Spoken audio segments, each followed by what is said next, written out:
Raw fruits and vegetables are not always the best option when it comes to getting the most nutritional bang for your buck. Sometimes cooked plants are actually better for your health. It all depends on what nutrients you're looking at and what health conditions you're dealing with. Let's start with a little background on cooking. Cooking does two main things. It breaks down the food matrix to make nutrients more accessible, which is a good thing, but the heat can also cause thermal degradation of nutrients, which means that the nutrients get damaged and we get less of them from our food. Beyond that though, cooking is believed to have played a critical role in our evolution as modern humans. Cooking externalizes part of the digestive process, which in turn increases the amount of energy that we obtain from food. Applying heat to your food before eating it also kills off lots of the bacteria that would otherwise make you sick or worse. Cooking also improves the palatability and flavor of food. Research shows that people who attempt to follow a fully raw food diet report being persistently hungry. It seems that our species really has adapted to eating cooked food, and the small size of our molars and total gut volume support this notion. Now, here are some examples of plant foods that are actually more nutritious when you cook them. Let's start with tomatoes. The lycopene in tomatoes, which is a potent antioxidant that has been shown to reduce prostate cancer risk and protect against cardiovascular disease, is much easier for our bodies to absorb from cooked tomatoes. This is a big deal because prostate cancer is the second leading cause of death due to cancer in men in the United States. 1 in 8 men will receive a diagnosis of prostate cancer at some point in their lives, and 1 in 41 will die from it. The research evidence connecting lycopene to a reduced prostate cancer risk is very strong. In this meta-analysis, 26 studies with over 17,000 cases of prostate cancer and over 500,000 participants altogether were analyzed. Researchers concluded that there was a trend of lower prostate cancer incidence with higher lycopene intake. This conclusion is bolstered by the observed dose-response relationship, which means that as your intake of lycopene goes up, your risk goes down in tandem. The conclusion is also supported by the positive association between higher circulating levels of lycopene in the blood vessels and a reduced risk of prostate cancer. To get these benefits, you need to consume between 9 and 21 milligrams of lycopene per day, which you can get from half a cup of marinara sauce. The second example I'll give is alpha-tocopherol, the primary form of vitamin E. Vitamin E is actually an umbrella term for 8 different compounds. Alpha-tocopherol is the one that is most active and hence the most common topic for research on vitamin E. So for simplicity, I will just refer to alpha-tocopherol as vitamin E. It functions as an antioxidant, an immune system fortifier, and it keeps blood from clotting. In this study, researchers looked at the vitamin E content of numerous vegetables in their cooked and raw forms, and they found that in multiple instances, the measured amount of vitamin E was higher in the cooked form. For example, tomato paste had 9.4 times the amount of raw tomatoes. Cooked spinach had 2 times as much as raw spinach, and boiled broccoli had 1.4 times the amount of raw broccoli. Now on to the third example of when cooking your fruits and vegetables can actually be beneficial for your health. This example is going to be a little broader. I'm going to talk about antioxidants in general. This is a big one because I've heard people say that cooking kills off antioxidants, but that is far from the whole story. Before I get into the research, let's talk a little bit about what antioxidants even are. Antioxidants help to protect our bodies against free radicals, which damage our body down to the DNA level and have been linked to diabetes, heart disease, cancer, rheumatoid arthritis, cataracts, and aging. Our bodies do produce antioxidants on their own, but increasing the amount of antioxidants circulating in your body by eating plant foods is highly beneficial. Now to get more specific, we have different types of antioxidants, and one big group of antioxidants is called the polyphenols. Think of polyphenols as an emergency kit. For your kit to be complete, you would need bandages, gauze, antibiotic ointment, alcohol, you get the picture. Just the same, your body needs different types of antioxidants for effective protection.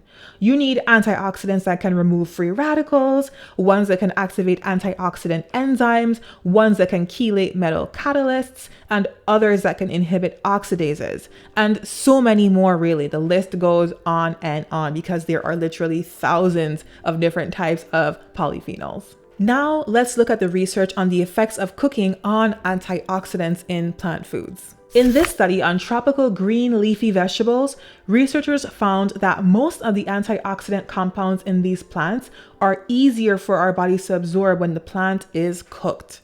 This is because cooking breaks down the rough fiber of the plants, and this allows the polyphenols to be set free and be more accessible to our bodies. Some polyphenols increase in bioavailability to an impressive degree. Take ferulic acid, for instance, which is found in corn, wheat, and oats, which increases up to 900% after 50 minutes of cooking. Now, when we look beyond green leafy vegetables, the data gets a bit more nuanced. This study included other types of vegetables, and they found that polyphenol content increased after cooking, that includes boiling, steaming, or microwaving, for onion and potato, but went down for carrots, broccoli, and white cabbage. The free radical scavenging capacity of these vegetables was highest in broccoli after cooking.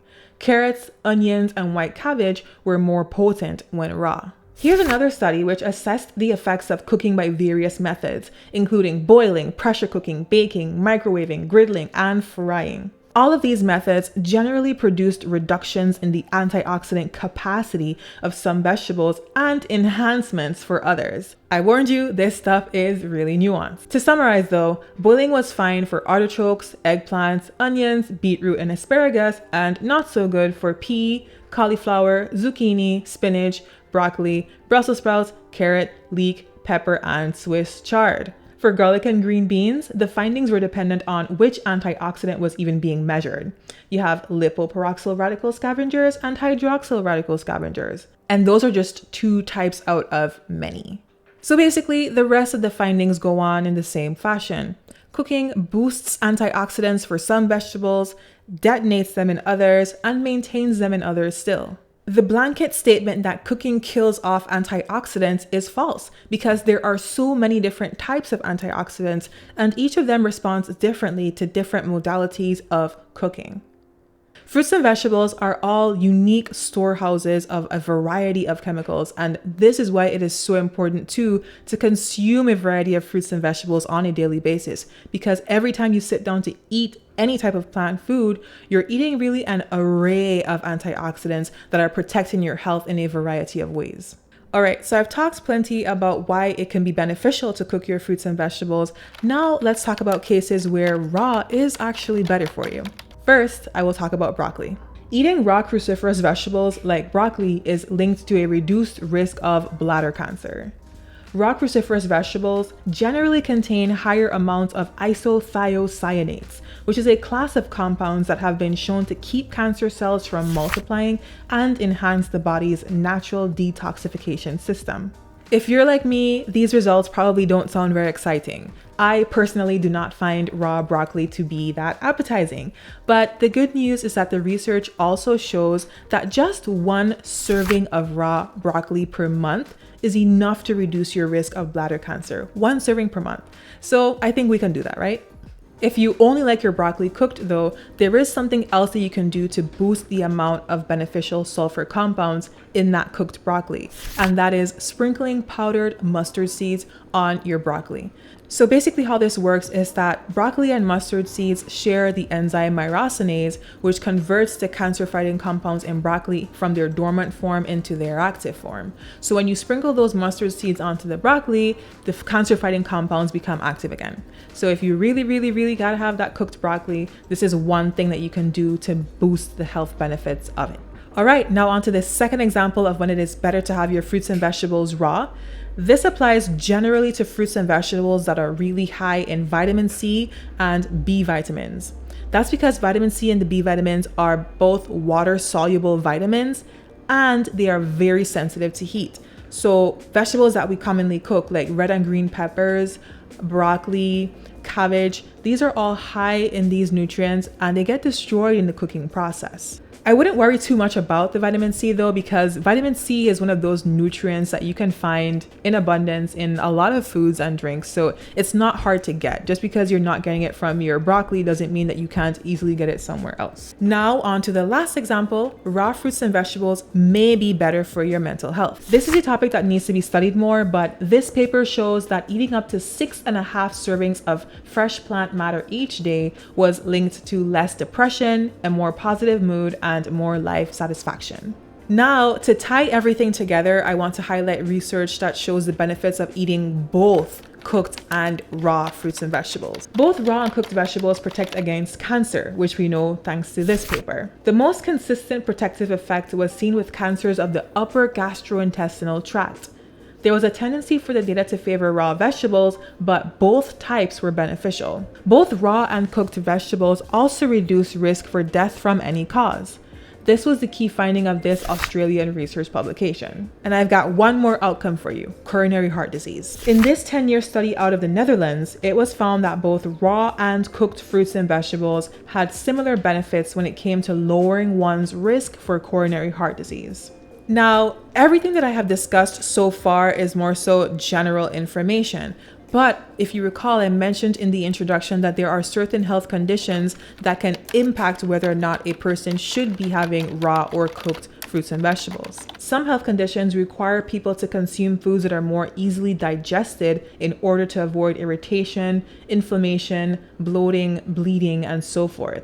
And these include inflammatory bowel syndrome, colon resection, and in some cases even irritable bowel syndrome. For most people though, the takeaway message should be this: both raw and cooked fruits and vegetables are beneficial for your health, and so it's ideal to get a balance of both. Have both your raw vegetables and your cooked vegetables. Same thing for fruits, because that way you're getting all the benefits. Why skip out on any of them if you can have them all, right? Another key thing to focus on is just to make sure that you're eating enough fruits and vegetables every day. For most people, that's going to be about 5 servings of fruits and vegetables per day. Thank you for watching.